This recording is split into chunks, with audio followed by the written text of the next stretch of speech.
Le routage est le mécanisme fondamental qui permet à un paquet de données de voyager d'un réseau source vers un réseau de destination, potentiellement en traversant plusieurs équipements intermédiaires. Comprendre ce mécanisme est indispensable pour un spécialiste en cybersécurité, car de nombreuses attaques exploitent des failles dans la configuration du routage. Usurpation de route, réaction de trafic, interception de données, ou encore attaque de type man in the middle.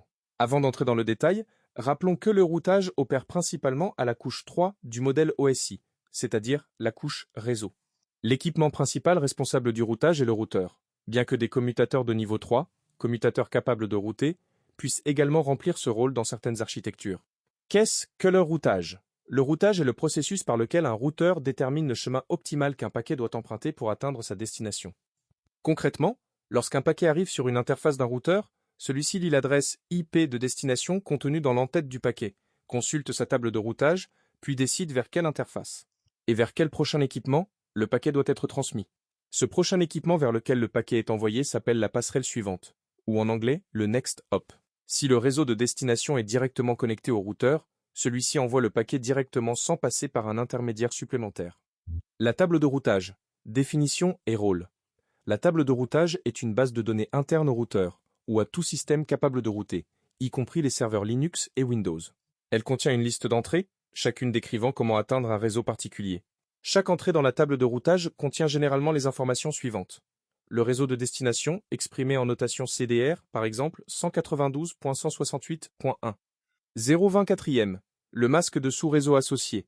L'adresse IP de la passerelle suivante, next hop, ou l'indication que le réseau est directement connecté, l'interface réseau à utiliser pour envoyer le paquet, la métrique, qui est une valeur numérique indiquant le coût ou la priorité de cette route. Exemple concret d'une table de routage simplifiée sur un routeur.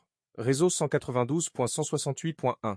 024e. Directement connecté via l'interface ETS 0. Réseau 10.0.0. 08e passerelle suivante, 192.168.1.254, interface ETH 0, métrique 10, réseau 172.16.0. 016e passerelle suivante, 192.168.1.253, interface ETH 0, interface 20, route par défaut 0.0.0. 0 divisé par 0. Passerelle suivante, 203.0.113.1, interface ETH 1, métrique 1. Dans cet exemple, si un paquet arrive à destination de l'adresse 10.5.3.2, le routeur consulte sa table, identifie que le réseau 10.0.0. 0,8e de correspond et transmet le paquet à la passerelle 192.168.1.254. La route par défaut.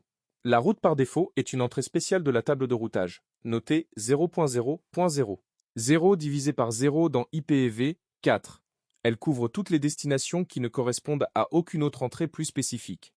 Autrement dit, si le routeur ne sait pas exactement comment atteindre un réseau, il envoie le paquet vers la passerelle définie dans la route par défaut. Cette route est typiquement utilisée pour envoyer le trafic vers Internet. Dans un réseau d'entreprise classique, la route par défaut pointe vers le routeur frontalier, le routeur qui connecte le réseau interne à Internet.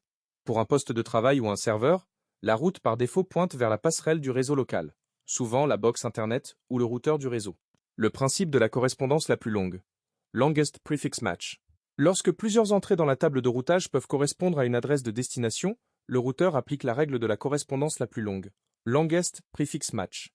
Cela signifie que la route dont le préfixe est le plus spécifique, c'est-à-dire avec le masque le plus long, donc couvrant le plus petit nombre d'adresses, est sélectionnée en priorité.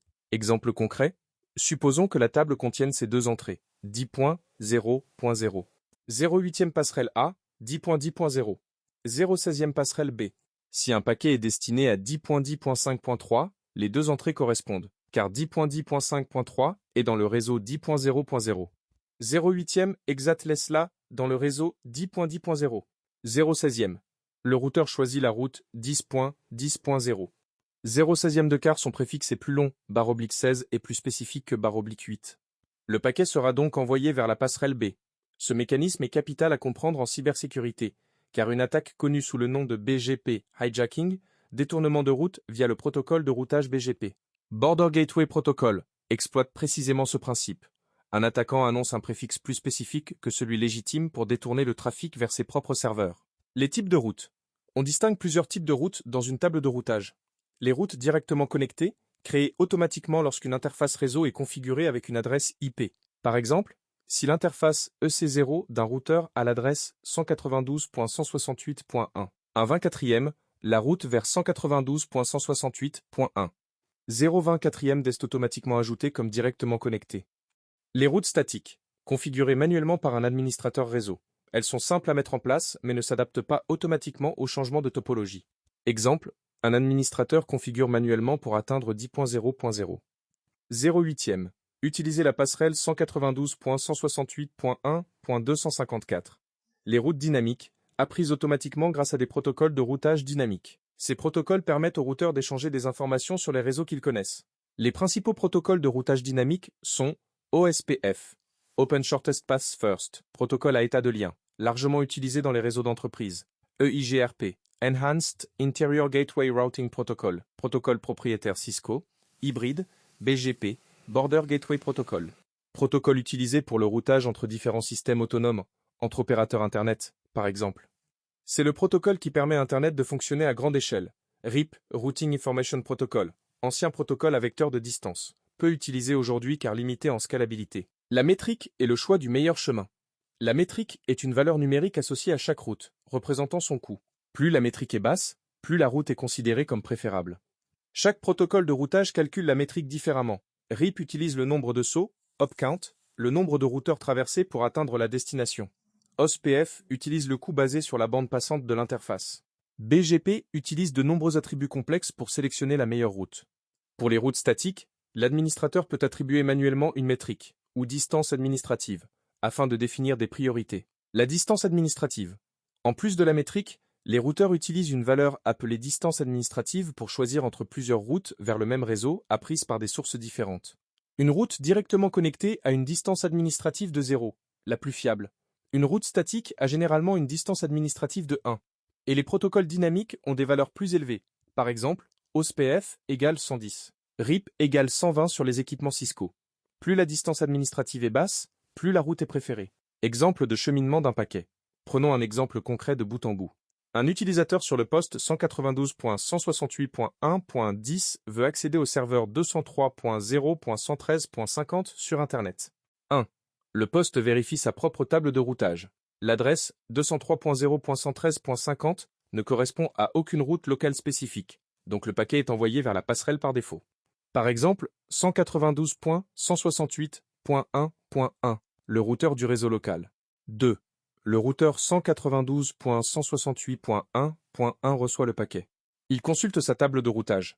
L'adresse 203.0.113.50 ne correspond à aucune route spécifique.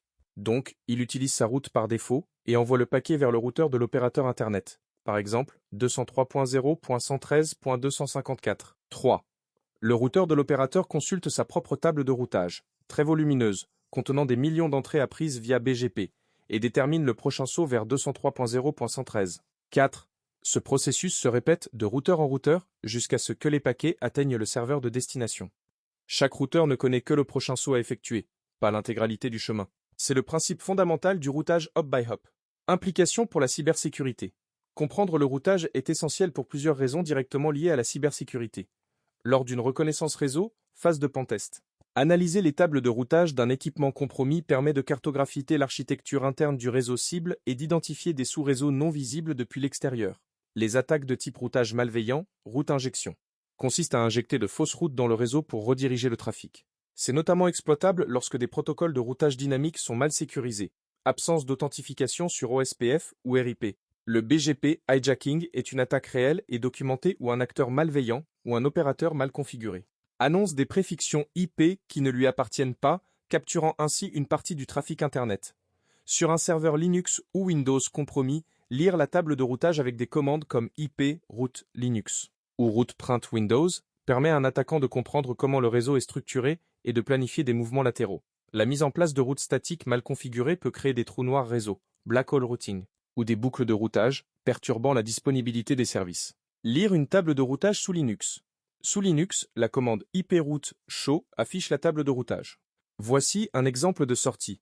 Default via 192.168.1.1 dev s0 proto d h c p métrique 100 192.168.1 0.20 quatrième de dev f 0 protokernel scope link src 192.168.1.10 10.8.0 0.20 quatrième de via 10.8.0.1 DevToon 0 métrie 50.